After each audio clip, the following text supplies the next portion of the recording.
देखिए बच्चों, आज हम आप लोगों को चार्जिंग बाय इंडक्शन बताएंगे कि इंडक्शन मेथड से किसी बॉडी को कैसे चार्ज किया जा सकता है। ये अभी हम आप लोगों को इस वीडियो में बताएंगे। अच्छा, इससे पहले आप लोगों को ये समझना होगा कि इलेक्ट्रोस्टैटिक इंडक्शन क्या होता है। उसके लिए यहां पर हमने डायग्राम बना रखा है। ये पहला डायग्राम है, आप लोग इसको जरा देखिए। यहां पर आप देखेंगे हमने एक जो है पॉजिटिवली चार्ज ग्लास रॉड दे रखी है, ठीक है।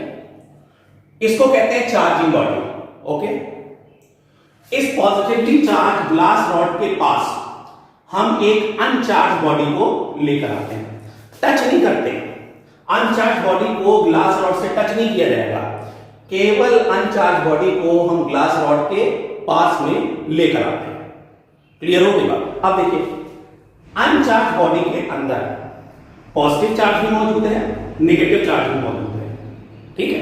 अब देखिए होता क्या है, जैसे ही अनचार्ज बॉडी ग्लास रॉड के पास आती है, इसके अंदर मौजूद अनचार्ज बॉडी के अंदर मौजूद जो नेगेटिव चार्ज है वो पॉजिटिवली चार्ज ग्लास रॉड से अट्रैक्ट होकर उस एंड की तरफ आ जाता है जो ग्लास रॉड के पास है, और इस अनचार्ज बॉडी के अंदर मौजूद जो पॉजिटिव चार्ज है वो रिपेल होकर उस एंड की तरफ चला जाता है जो पॉजिटिवली चार्ज ग्लास रॉड से दूर की तरफ है, ठीक है। तो आपने क्या देखा कि जैसे ही अनचार्ज बॉडी को हम पॉजिटिवली चार्ज ग्लास रॉड के पास लेकर आते हैं, अनचार्ज बॉडी का वो एंड जो पॉजिटिवली चार्ज ग्लास रॉड के पास है वो नेगेटिवली चार्ज हो गया, और वो एंड अनचार्ज बॉडी का जो पॉजिटिवली चार्ज ग्लास रॉड से दूर है वो पॉजिटिवली चार्ज हो गया। तो ये जो फिनोमेना होता है इसको हम लोग कहते हैं इलेक्ट्रोस्टैटिक इंडक्शन। अब इसी इलेक्ट्रोस्टैटिक इंडक्शन के फिनोमेना से हम इस अनचार्ज बॉडी को चार्ज करेंगे। वो कैसे होगा वो जरा देखिए आप लोग। देखिए, ये जो दूर का एंड है अनचार्ज बॉडी का जिसपे पॉजिटिव चार्ज है, इसको हम किसी कंडक्टिंग वायर की मदद से अर्थ से कनेक्ट कर देते हैं, ठीक है ना। और देखिए होता क्या है, जैसे ही अनचार्ज बॉडी का जो दूर वाला एंड है जिस पर पॉजिटिव चार्ज है उसको हमने किसी कंडक्टिंग वायर की मदद से अर्थ से कनेक्ट किया। अब जो हमारी अर्थ होती है इसके पास ढेर सारा चार्ज होता है, कोई कमी नहीं होती है, ठीक है। तो होता क्या है कि जैसे ही हम जो है इस दूर वाले एंड को कनेक्टिंग वायर की मदद से, कंडक्टिंग वायर की मदद से अर्थ से कनेक्ट करते हैं, अर्थ के अंदर से इलेक्ट्रॉन निकलते हैं और इस पॉजिटिव चार्ज को न्यूट्रलाइज करने लग जाते हैं, इस पॉजिटिव चार्ज को खत्म करने लग जाते हैं, और इलेक्ट्रॉन तब तक अर्थ से आते रहते हैं जब तक कि ये सारा का सारा पॉजिटिव चार्ज न्यूट्रलाइज ना हो जाए, खत्म ना हो जाए, ओके। और आप देखिए फिर क्या होता है, इस डायग्राम में आप देखेंगे कि सारा पॉजिटिव चार्ज दूर वाले एंड पे क्या हो गया, खत्म हो गया। लेकिन ये जो पास वाला एंड है अनचार्ज बॉडी का, जो ग्लास रॉड से पास वाला एंड है, इस पर नेगेटिव चार्ज जो है वो कहीं नहीं जाता, वो इस पॉजिटिवली चार्ज ग्लास रॉड के अट्रैक्शन से बंधा रहता है, ये नेगेटिव चार्ज कहीं नहीं जाता, ओके। अभी देखिए क्या करते हैं, इस कनेक्शन को, ये जो अर्थ से जोड़ रखा है अनचार्ज बॉडी को, ये कनेक्शन हम हटा देते हैं। अभी भी आप देखेंगे ये जो पास वाला एंड है ग्लास रॉड के अनचार्ज बॉडी का, इस पर जो है वो नेगेटिव चार्ज मौजूद है और वो पॉजिटिवली चार्ज ग्लास रॉड के अट्रैक्शन से बंधा हुआ है। अब हम क्या करते हैं, इस पॉजिटिवली चार्ज ग्लास रॉड को यहां से हटा देते हैं, रिमूव कर देते हैं। तो ये जितना भी नेगेटिव चार्ज है अनचार्ज बॉडी पे, वो सारा का सारा क्या होता है, पूरी बॉडी में डिस्ट्रीब्यूट हो जाता है। तो शुरुआत में जो बॉडी अनचार्ज थी, अभी आप देख रहे हैं उस पर क्या आ गया, नेगेटिव चार्ज आ गया। तो इस तरह से हम अनचार्ज बॉडी को इंडक्शन मेथड से चार्ज कर देते हैं। और इसमें एक चीज आपको ध्यान देनी होगी, और वो ये है कि अगर हमारी चार्जिंग बॉडी ये ग्लास रॉड पॉजिटिवली चार्ज है तो अनचार्ज बॉडी पर फाइनली जो चार्ज आएगा वो नेगेटिव चार्ज आएगा। और इसी तरह से आप समझ सकते हैं कि अगर हमारी चार्जिंग बॉडी इस पर अगर मान लो नेगेटिव चार्ज हो तो फिर अनचार्ज बॉडी पे जो फाइनल चार्ज आएगा वो पॉजिटिव चार्ज होगा।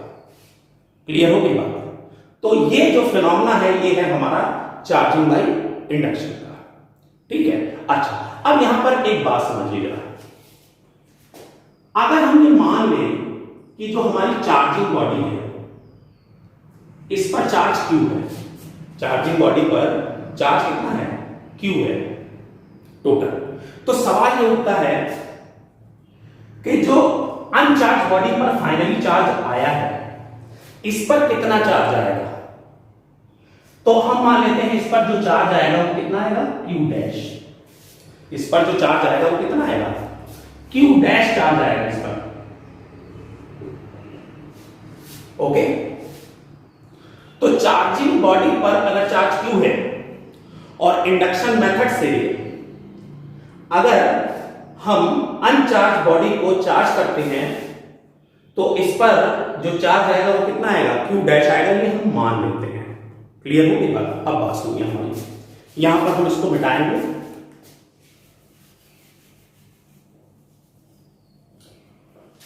तो अब एक फार्मूला हम आपको बता रहे हैं जिसको आप लोग ध्यान रखिएगा, Q dash equal to minus Q 1 minus 1 upon K। यानी अगर चार्जिंग बॉडी पे चार्ज Q है और इसकी मदद से अनचार्ज बॉडी पर जो चार्ज आता है वो Q डैश है, तो Q डैश किसके बराबर होगा? Q dash equal to minus Q into 1 minus 1 upon K। और ये जो K होता है इसको कहते हैं dielectric constant of a body, uncharged body जो थी।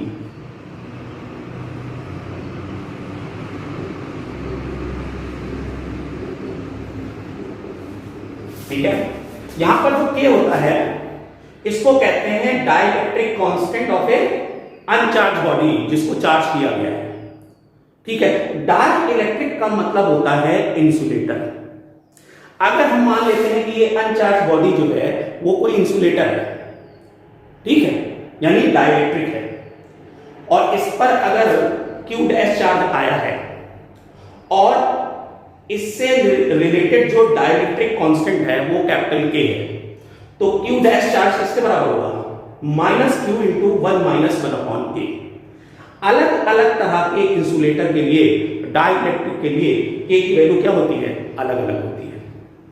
ठीक है, तो ये फार्मूला बड़ा यूजफुल है, कहीं भी यूज हो सकता है। ठीक है, इसको आप लोग जो है वो ध्यान रखिएगा। क्लियर हो गई बात? अच्छा, एक चीज जरा समझ लें इसमें,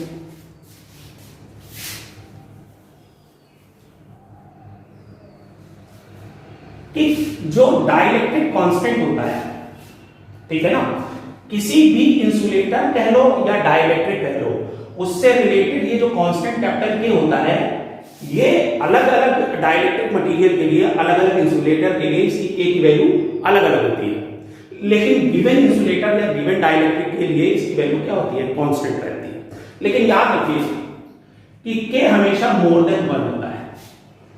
तो K अगर मोर देन 1 है तो आप याद रखिए, कैलकुलेशन से आप समझ सकते हैं कि K अगर मोर देन 1 है तो Q डैश जो होगा वो लेस देन Q होगा हमेशा। यानी चार्जिंग बॉडी पे चार्ज अगर Q है, ठीक है, और आपकी जो अनचार्ज बॉडी है वो कोई इंसुलेटर है, डाइलेक्ट्रिक है, ठीक है, जिसका डाइलेक्ट्रिक कांस्टेंट K है, तो इस पर जो चार्ज आएगा Q डैश, वो Q डैश चार्ज कितना होगा? Minus Q into 1 minus 1 upon K। ठीक है, और K की वैल्यू जो होती है वो अलग अलग डाइलेक्ट्रिक मटेरियल के लिए अलग अलग होती है, लेकिन किसी गिवन डाइलेक्ट्रिक मटेरियल के लिए, गिवन इंसुलेटर के लिए K की वैल्यू कांस्टेंट होती है। ठीक है, आप इसमें K की वैल्यू रख दीजिए, चार्जिंग बॉडी जो है उसका चार्ज Q रख दीजिए, जो इंडक्शन की वजह से अनचार्ज बॉडी पे चार्ज आएगा Q डैश वो आपको पता चल जाएगा। लेकिन एक बात याद रखिए के हमेशा मोर देन 1 होता है, और के अगर मोर देन 1 है तो आप समझ सकते हैं, थोड़ी सी मैथमेटिक्स लगा लेना, आपको पता चल जाएगा कि के अगर मोर देन 1 है तो क्यू डैश जो होगा ये लेस देन क्यू होगा। यानी अनचार्ज बॉडी पर जो भी चार्ज आता है, इन the case of insulator, dielectric कह लो चाहे तो, ये क्यू डैश चार्ज होता है, चार्जिंग बॉडी पर जो चार्ज क्यू होता है उससे क्या होता है, कम होता है। क्लियर होगी बात? अच्छा, अब एक बात और जरा समझ लीजिए।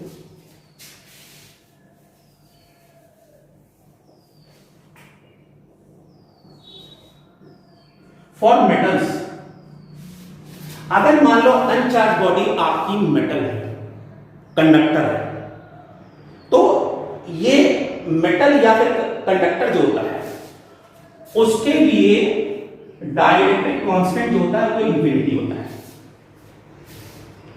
अगर ये अनचार्ज बॉडी जो है कोई मेटल है, ठीक है, कंडक्टर है, ये इंसुलेटर नहीं है, डाइलेक्ट्रिक नहीं है, तो अगर अनचार्ज बॉडी हमारी मेटल है या फिर कह लो कंडक्टर है, तो उसके लिए डाइलेक्ट्रिक कांस्टेंट के जो होता है वो क्या होता है, इंफिनिटी होता है।